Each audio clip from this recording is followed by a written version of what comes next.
दोस्तों नमस्कार, मैं हूं संजीत कुमार और आपने देखना शुरू कर दिया है बिहार टीचर पॉइंट। दोस्तों आज बात करेंगे एनपीएस का। जी हाँ, रिटायरमेंट फंड के लिए कॉर्पोरेट जो जगत में काम कर रहे हैं या वैसे जो शिक्षक काम कर रहे हैं उन्हें क्या चुनना चाहिए। एनपीएस तो उसके क्या फ़ायदे हैं और क्या क्या लाभ होगा इससे, एनपीएस से आपका पेंशन का क्या असर पड़ेगा और कहाँ कहाँ निवेश कर सकते हैं। अभी आपने देखा होगा कि ईपीएफओ ने भी काफ़ी सुधार किया था, तो दोनों में काफ़ी कंपटीशन चलता है। एनपीएस में और ईपीएफ में दोनों में कंपटीशन चलता है। तो जब ईपीएफ ने सुधार किया तो सोचा, एनपीएस ने भी सोचा कि अरे उसमें भी बहुत सारे लोग जा रहे हैं, कहें कि मास बेसिस पे लोग एनपीएस में भी हैं तो ईपीएफ में भी है, ये दोनों पर बहुत लोग जाते हैं। तो अब सवाल ये उठ रहा है कि अगर वहाँ जा रहे हैं तो वैसे ग्राहकों को, वैसे कस्टमर को हम अपने तरफ कैसे बांधें, या फिर जो हमारे कस्टमर हैं, जो ऑलरेडी मेरे पास कस्टमर हैं, तो उनको ये नहीं लगे कि हमसे बेहतर वो है और विकल्प था, इससे बेहतर और विकल्प था। तो इन सारी बातों पर चर्चा हो रही थी और चर्चा हुई और दोनों के बीच में कंपटीशन हुआ कि ये जब वो सुविधा दे रहा है तो ये सुविधा हम लोग देंगे।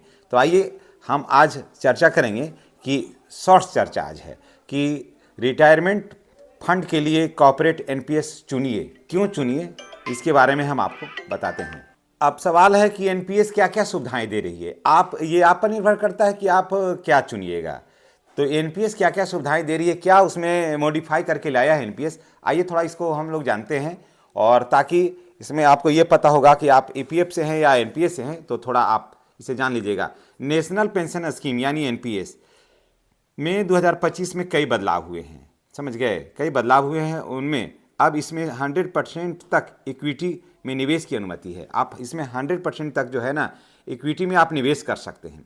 पहले ऐसा नहीं था, पहले कम था, आप 60% तक ही कर सकते थे, लेकिन अब है ना कि आप 100% तक कर सकते हैं। अनिवार्य एन्युटी 40 से बढ़ाकर घटाकर 20 की कर दी गई है। और अब सोना चांदी में भी आप निवेश कर सकते हैं अगर आप चाहिएगा कि इसमें नहीं करके हम सोना चांदी में निवेश करें, कारण कि देखिए सोना वगैरह का भाव ऐसा है कि कभी ये डाउन अब नहीं हो रहा है, तो नहीं है तो आप चाहिएगा कि सोना में करें या चांदी में करें, तो सोना चांदी दोनों में भी आप अपने राशि का इन्वेस्ट कर सकते हैं।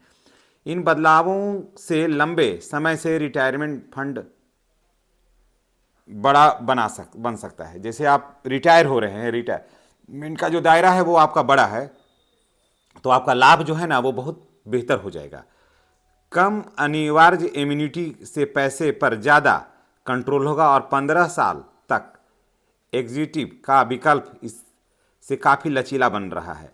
और इसमें सबसे बड़ी बात यह है कि जो भी कर्मचारी इसमें है, जिसमें आपको ज़्यादा पहले जैसा पैसा निकालने में या फिर किसी चीज़ का संशोधन करने में ज़्यादा आपको कुछ करना नहीं होगा। आपको हम और भी बता देते हैं कि जैसे कॉर्पोरेट एनपीएस में कैसे घटता है टैक्स। ग्रॉस सैलरी मानते हैं कि 30 लाख पर बनाया है जो अखबार में, बेसिक जो है 12 लाख सालाना का कैसे है। नियोक्ता जो है योगदान जो देगा वो न्यू टैक्स रिजीम के साथ यानी एनपीएस के साथ 1.68 लाख बेसिक यानी कि 14%। उसके बाद न्यू टैक्स रिजीम बिल्कुल जीरो है, कुछ भी नहीं है यहाँ। न्यू टैक्स रिजीम जो है वो एकदम एनपीएस के बिना बिल्कुल जीरो है। आप देखिए कर्मचारी का योगदान भी एकदम यहाँ पर कुछ भी नहीं है, 1% भी नहीं है, और न्यू टैक्स रिजीम भी कुछ भी नहीं है। टैक्स शेष भी है 4,23,384 और न्यू टैक्स रिजीम जो है वो 4,75,800। इसमें देखिए मेन बात क्या है, इसमें multiple scheme framework, gold silver EPF और ज़्यादा कंपनियों में निवेश से एनपीएस का जो है ये कॉपर्स ज़्यादा मजबूत होगा। यानी कि अगर तुलनात्मक अध्ययन किया जाए तो जो ईपीएफ से जो किया था, जो ईपीएफ ने कुछ संशोधन किया पैसा निकालने का, तो इसने क्या किया कि बीच से एक ऐसा रास्ता निकाला है कि जिसमें एनपीएस अगर चुनने वाले हैं लोग, तो पहले ये नहीं है कि इसमें आपको क्या जाना है, आप चाहें तो सोने चांदी में भी आप इन्वेस्ट इसमें कर सकते हैं और कम पैसा आप अपने फंड पे रख के अधिक से अधिक आप इन्वेस्ट कर सकते हैं, जिसमें से बाद में जाकर के आपको काफ़ी फायदा होगा। तो आप देख लीजिएगा कि रिटायरमेंट के समय में आपको क्या चुनना चाहिए। एनपीएस एक बहुत ही बेहतर विकल्प है। धन्यवाद।